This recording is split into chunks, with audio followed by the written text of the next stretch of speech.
An update now to a 6 fix that we first brought you last spring.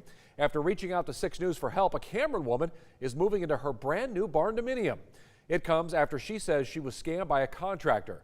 6 News reporter Sydney Deshawn caught up with Diane Yates about life in her new home. She joins me now.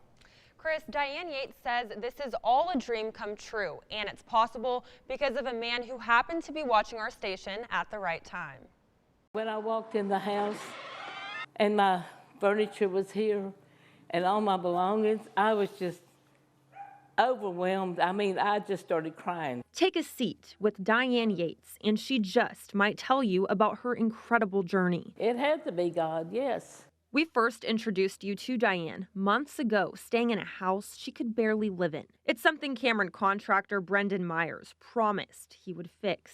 Instead, he left it in ruins. I was born in the old days where you trust people. But since my husband passed away, it's just hard for me to keep up with things. You know, he always made decisions for me. Diane was out $60,000. I would lay there at night and I would think, what am I going to do? I can't stay here. And I just cried every night. Still, she had hope. Diane reached out to us, never thinking a contractor like Otis Foster would be moved by her story. You know, when God tells you to do something, you just got to jump up and do it. After all of his help, she now calls him a friend. It's just a God's blessing that Otis and his wife Tina saw me by accident on KCEN. He said, I told my wife Tina, we've got to help this lady. So the next day, he called me. He said, if I don't make a penny back, it's okay. Today, Diane cries tears of joy. It's everything she prayed for. When the grandkids come, they are so excited and they can run through the house and play and they like the house. They say, Mimi, I like your house.